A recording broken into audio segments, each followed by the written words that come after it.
Bonjour et bienvenue sur le podcast qui te dit tout ou presque sur le nerf vague et l'ensemble du système nerveux, j'allais dire immunitaire, mais non, malgré que j'en ai déjà parlé très rapidement, notre nerf vague, système nerveux, à travers notre système entérique et digestif, notamment l'intestin grêle, a une grosse... le système immunitaire sont très en lien.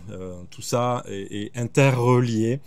À ce sujet, je vous invite vraiment à regarder une vidéo que je vais partager, que j'ai partagé plutôt même, sur le groupe Telegram. Le groupe Telegram, c'est là où je mets des choses en plus. On peut me mettre des commentaires et surtout, je rajoute plein de vidéos que je visionne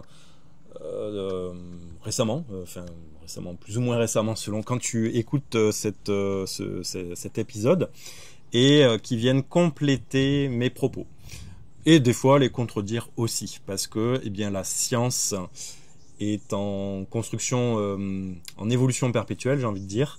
Donc des fois il y a des choses qui sont vraies à un moment donné et fausses à un autre moment. Pour ça je te ramène à l'épisode donc du podcast Le Nerf Vague, l'épisode sur les dogmes. Alors, avant d'aller un petit peu plus loin, je prends mes petites notes. Donc, bienvenue aux nouvelles personnes sur le canal Telegram. Donc, ce canal, si tu n'y es pas encore, tu peux vraiment nous y rejoindre via le lien que je mets sous le descriptif de l'épisode, que ce soit sur YouTube ou autre. Et pour venir échanger avec nous. Donc bienvenue à vous, bienvenue aux nouvelles et nouveaux auditeurs sur ce podcast. J'espère que tu y trouves ton compte. Et si tu as envie que j'aborde aussi des sujets particuliers, tu peux me les proposer sur les différents réseaux où tu peux me trouver justement. Et alors, tu t'es peut-être aperçu que dans l'épisode précédent, depuis l'épisode précédent, et dans celui-ci et dans ceux à venir, maintenant il y a un single,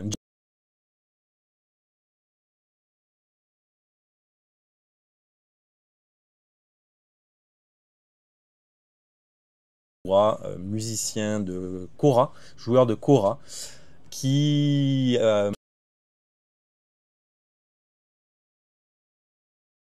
trouvé à la fin de chaque épisode l'entièreté de ce morceau de musique qui s'appelle Bani, qui est une chanson sur l'esclavage. Voilà pour ça, et j'espère que c'est un morceau qui te plaît. Moi, chaque fois que j'entends la kora, ça vient, je vais te parler en système nerveux, ça vient activer mon système nerveux, mon nerf vague au niveau vagal. Et pardon, on va parler justement de ça aujourd'hui, si je ne m'étouffe pas avant, c'est comment activer. Je retrouve ma voix et ma piste. Comment activer notre système nerveux sympathique et parasympathique. C'est la question que je t'ai posée la dernière fois, de savoir si tu avais une idée de comment on pouvait activer ça. Donc c'est ce qu'on va voir juste après ma présentation. Donc Guillaume Culioli, heureux hôte de cette série de podcasts sur le nerf vague.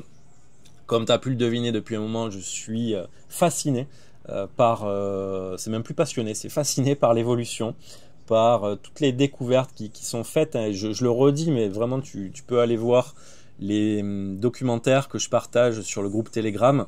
Il y a vraiment des choses assez folles qui ont été découvertes ces derniers temps. Petit storytelling, quand j'étais jeune, je voulais devenir océanographe, certainement pour suivre les traces sans prétention de Jacques-Yves Cousteau, parce que je regardais ses documentaires et la vie a fait que je ne me suis pas forcément trop donné les moyens de poursuivre dans les études Et c'est quelque chose qui m'est resté. Cet attrait pour la biologie, pour la science du vivant, la science de la vie, je trouve ça, voilà, tout simplement fabuleux. Je vais arrêter avec mes extravagances là-dessus. Et je suis donc aussi passionné par tout ce qui vient solliciter ce système nerveux, notre nerf vague, nous permettre d'amener ce que l'on appelle un travail hormétique. Donc c'est travail hormétique, ça nous permet de mieux nous adapter aux situations, quelles qu'elles soient. Et donc, entre autres, j'utilise moi personnellement beaucoup les respirations, les bains froids. Tu verras très prochainement des annonces autour des bains froids et des solutions justement pour faire des bains froids. Voilà, je le dis ici et sache que très très bientôt tu auras des belles surprises autour de ça si tu veux t'équiper. Voilà, j'en dis pas plus. Passionné et pratiquant surtout de Qigong, d'art énergétique et métaphysique issu du taoïsme, avec toujours une perpétuelle évolution, apprentissage en tout cas là-dedans. Et là aussi, c'est un monde que j'affectionne beaucoup parce que bien ça a plusieurs milliers d'années de pratique, tout ça, d'existence. Et en fait, on en découvre toujours des nouvelles pistes, des nouvelles façons de pratiquer et d'aborder tout un tas de sujets qui sont extrêmement en lien justement avec la biologie. Et c'est ça aussi qui me fascine, c'est de pouvoir faire ces ponts entre science, entre approches traditionnelles plutôt et science d'aujourd'hui. Et alors les approches traditionnelles sont une science en tant que telle d'un point de vue énergétique, mais bon, c'est un autre sujet. Et voilà, et bien évidemment, ça je le redirai de toute manière, si tu souhaites des accompagnements individualisés, personnalisés aussi bien autour de l'alimentation, du système nerveux, retrouver de la cohérence dans ta vie et peut-être atteindre tes rêves et tes objectifs, eh bien je suis là, je te propose 30 minutes offertes d'échange téléphonique pour qu'on puisse faire un point ensemble et que tu saches un peu comment je travaille un peu plus et voir si on peut justement travailler ensemble et aller un peu plus loin. Donc j'espère que tu peux profiter à travers la vidéo du beau panorama qu'il y a derrière moi, la mer des Caraïbes. Voilà, si tu regardes ça sur YouTube évidemment. Alors, on y va, comme évoqué, promis, on va voir comment activer notre nos systèmes nerveux. Comme déjà évoqué, je te l'ai dit, on a plusieurs, les scientifiques, les biologistes ont scindé notre système nerveux en plusieurs catégories, mais tout fonctionne ensemble.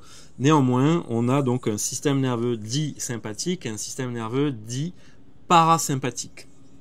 Les deux, alors à quoi ils servent dans les grandes lignes? Le système nerveux sympathique, c'est celui qui vient nous activer. C'est par exemple, moi je sais que quand je suis en train d'enregistrer un épisode de podcast, j'active mon système nerveux sympathique pour avoir de l'élan, avoir de l'entrain et éviter d'avoir quelque chose qui devienne comme ça, très mou, très lent. Tu as certainement déjà eu des professeurs comme ça qui t'endormaient. Dès qu'ils ouvraient la bouche, là, tu n'avais qu'une envie, c'était de faire la sieste. Alors qu'un prof ou quelqu'un que tu vas écouter qui a un peu plus de panache dans sa voix, ben forcément, tu es plus à même d'écouter et d'être éveillé par rapport à ce qui est partagé dans la discussion ou dans la conférence ou autre.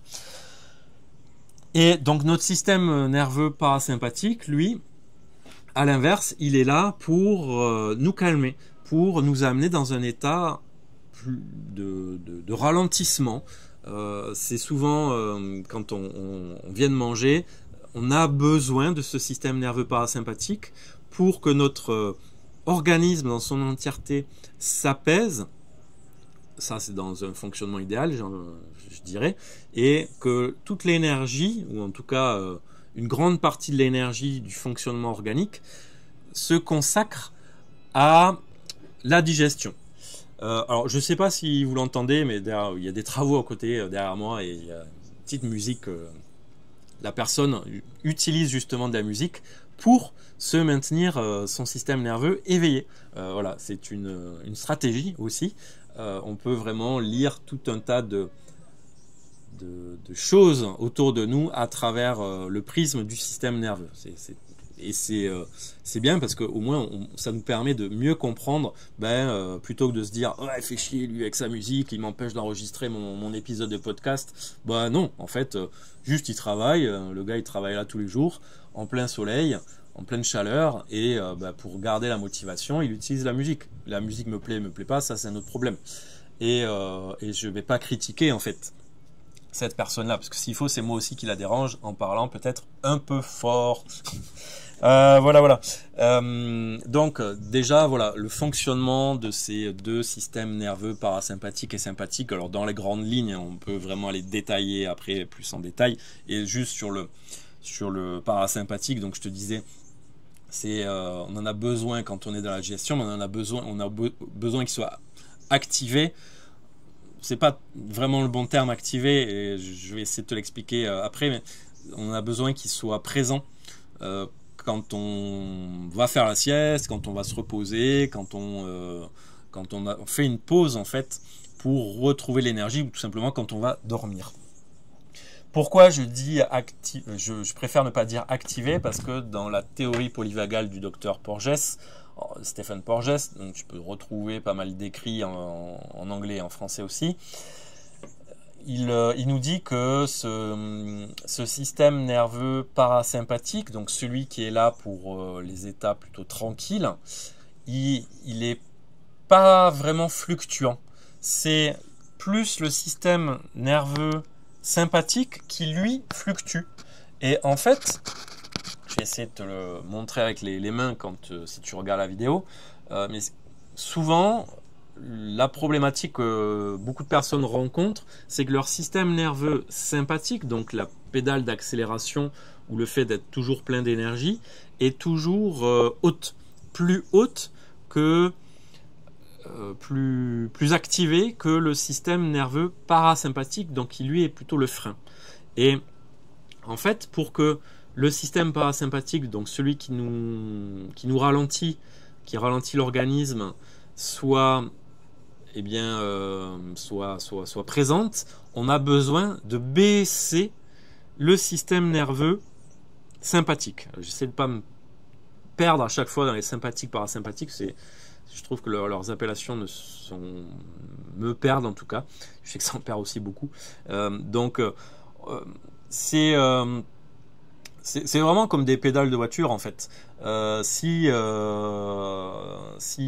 vais prendre par exemple une voiture automatique où tu as juste la pédale de frein et d'accélérateur, si tu veux ralentir sur une voiture automatique, tu lèves juste le pied de l'accélérateur, la voiture d'elle-même va ralentir.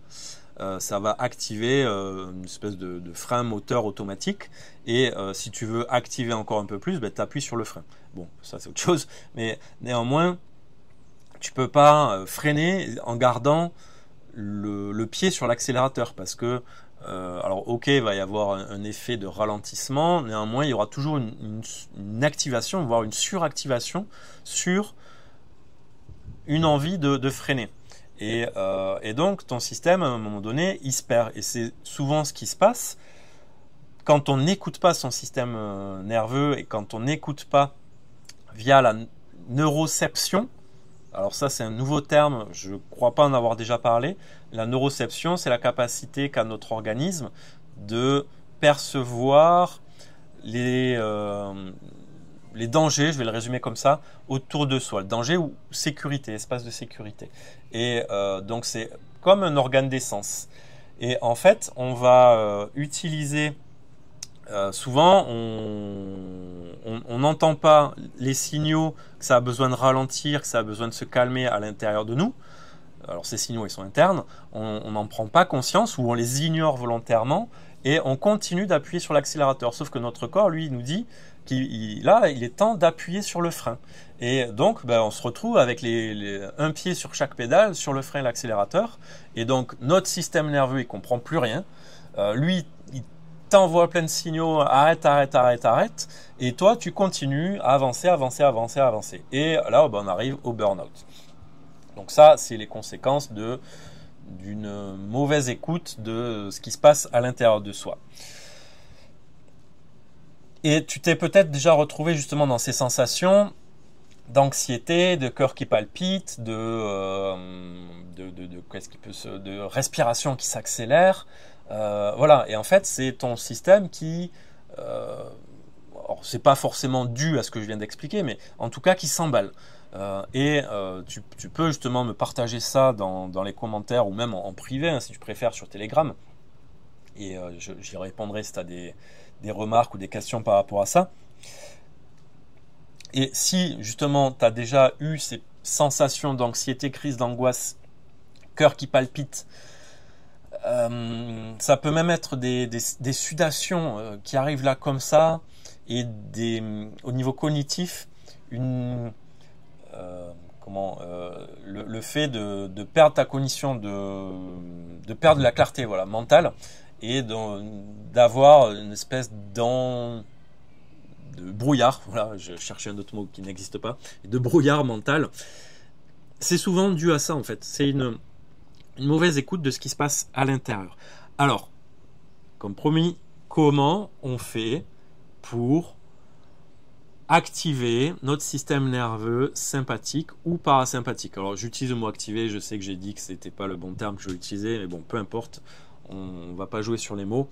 Et pas maintenant aujourd'hui, j'en ai pas envie, j'en ai pas la patience, et je suis un peu speed, voilà, pour tout vous dire.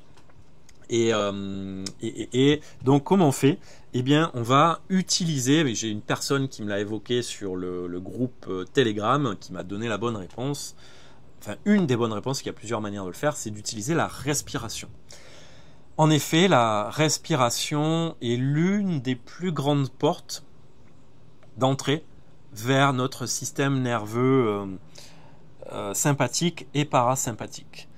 Parce que, comme j'évoquais précédemment, tu t'es rendu compte que quand ton système s'emballe, soit via une crise d'angoisse, soit parce que tu es en train de courir, de faire du sport tout simplement, ton souffle s'accélère, parce que ton corps a besoin de plus d'oxygène et d'évacuer des déchets via le CO2, et ton cœur lui aussi va s'accélérer, et tu te rends bien compte qu'il y a un lien entre respiration et rythme cardiaque. C'est-à-dire que si j'étais en train de faire un footing par exemple, et je m'arrête, alors soit je laisse mon corps retrouver son rythme de lui-même, ce qui va prendre plus ou moins de temps selon plein de facteurs, soit je peux utiliser la respiration pour permettre à mon corps de retrouver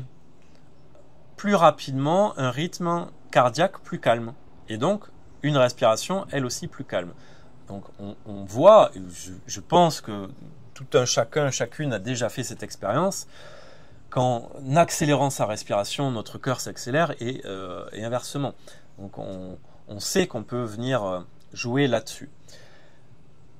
Donc, qu'est-ce que tu peux faire? Tout simplement, c'est d'utiliser la respiration de la cohérence cardiaque. La cohérence cardiaque, pour ceux peut-être qui ne connaissent pas, c'est pendant 3 à 5 minutes, on se pose, de préférence assis, on évite de s'affaler le dos contre un dossier, et on vient faire donc pendant ces 5 minutes, on va dire, des inspires et des expires, sans rétention, sans apnée. On enchaîne les inspires pendant 5 secondes, on inspire, et on enchaîne avec l'expire pendant 5 secondes, on expire. Et ainsi de suite pendant 5 minutes. Donc ça fait une respiration totale, donc une inspire, une expire. Ça en fait 6 par minute. Et ça, c'est pour ramener le corps dans une certaine homéostasie, dans une certaine norme de fonctionnement. Ça, déjà, faut l'entraîner. C'est important de pouvoir l'entraîner, pouvoir le faire tous les jours. Dans les approches de théorie polyvagale, on invite vraiment les personnes Et dans la cohérence cardiaque, de toute façon, on invite aussi les personnes à pratiquer ça 3 fois par jour. Matin, midi et soir. Ça permet vraiment de faire comme des resets au niveau de plein de fonctions à l'intérieur, au niveau hormonal, au niveau du rythme de la circulation sanguine et de la circulation des informations aussi nerveuses dans l'ensemble de l'organisme. Quand on a entraîné ça suffisamment de temps, on peut s'amuser à changer les temps d'inspire et d'expire pour venir expérimenter l'activation ou la freination, voilà, c'est comme ça qu'on devrait dire en fait, de notre système nerveux sympathique, donc la freination du sympathique pour voir apparaître le parasympathique. Le parasympathique qui va par freinage, par abaissement du sympathique, le parasympathique peut apparaître. C'est comme si en fait on avait de l'eau et le parasympathique est sous l'eau. Et en fait, en baissant le niveau de l'eau, le niveau haut, c'est pour symboliser le sympathique, oui. En baissant le niveau de l'eau du sympathique, on permet au parasympathique qui était noyé, au final, d'apparaître. Voilà, c'est une bonne image, je pense, plus parlante. Et pour venir, alors, donc, deux solutions. Soit on cherche à activer, à avoir de l'énergie. Par exemple, avant d'enregistrer ça, j'ai fait rapidement, en 1 minute, même pas, j'ai activé donc mon sympathique en faisant donc sur l'inspire 6 secondes et sur l'expire 4 secondes. Et j'ai enchaîné. Inspire, expire, inspire, expire, ça pendant 1 minute. Ça me fait un total de 6 respirations aussi pendant 1 minute. Voilà, je te laisse calculer. Et donc ça va activer mon énergie, ça va activer mon rythme cardiaque, il va s'accélérer un petit peu, ma respiration, tout ça. Et à contrario, si je veux pouvoir ralentir mon sympathique pour que mon parasympathique apparaisse, je vais réduire mes inspires et allonger mes expires. Donc ça va donner 4 secondes à l'inspire et 6 secondes à l'expire. Ça vraiment tu peux l'expérimenter, cette dernière, la respiration. Quand tu manges, c'est bien. Alors, il y a plein de versions, je sais, il y en a qui disent oui, il faut manger en convivialité, dans la conversation, dans le bruit, dans le machin. Non. Les traditions nous le disent bien. Manger dans le calme. Manger dans la sérénité. Et pour ça, c'est bien d'avoir le système nerveux sympathique abaissé. Donc, tu utilises 4 secondes inspire, 6 secondes expire. Pourquoi je dis ça par rapport à l'alimentation? Parce que on nous dit, oui, mais dans les zones bleues, ils mangent, en Sicile, par exemple, ils vont manger, ça va être bruyant, machin, tout ça. Non. C'est, au niveau de leur système nerveux, ça les rassure d'être comme ça. Mais en fait, c'est pas bénéfique pour tout le monde. Notre corps a besoin d'une, en effet, de se sentir en sécurité quand il mange, mais de deux, d'avoir suffisamment d'énergie à disposition pour digérer. Et donc, ça, c'est important de le comprendre, parce que souvent, quand on est dans la conversation, on est dans l'excitation, souvent il peut y avoir des disputes et ce genre de choses. Voilà, donc je t'invite vraiment à essayer ça quand tu manges, et aussi quand tu vas partir sur des siestes, sur l'endormissement. Si tu as du mal à t'endormir, tu te réveilles par exemple dans la nuit ou quoi, tu peux vraiment expérimenter ça, c'est assez efficace pour retrouver le sommeil. Et pareil, si tu as besoin d'énergie, plutôt que de prendre un café, par exemple à 10 h le matin, teste cette respiration pour voir ce que ça fait pour toi. Voilà, pour aujourd'hui, j'ai voulu faire quelque chose de plus court que d'habitude, mais non, au final, ça reste dans les mêmes créneaux de temps. Donc, comme je le dis à chaque fois, tu peux rejoindre le canal Telegram pour commenter, partager tes expériences, m'envoyer un message privé si tu le préfères, et retrouver aussi, donc dans la description de la vidéo, mais aussi sous l'audio du podcast, les différentes offres promotionnelles qui sont en cours. Je t'invite vraiment à en profiter. Il y a normalement toutes les descriptions de ces offres que je propose à travers les sites internet. Si tu as des questions, tu reviens vers moi, je serai ravi d'y répondre. Et de toute manière, il y a ces 30 minutes offertes, hein, donc ça peut être aussi pour me poser des questions vis-à-vis de ce que je propose en Qigong, ce que je propose autour de l'alimentation, du système nerveux et tout ça. Et donc, ben voilà, je te laisse avec la chanson de mon ami Bala Bangoura, que tu peux retrouver en concert aussi bien en France que de temps en temps aussi aux Antilles, en Guadeloupe, quand il vient par chez nous. Et je te laisse avec cette belle kora que l'on entend en fond. Allez, à très bientôt, à très vite, hein, et j'espère que ça t'a plu et que tu découvres aussi des choses. Et n'oublie pas d'expérimenter. Allez, bye bye, ciao ciao.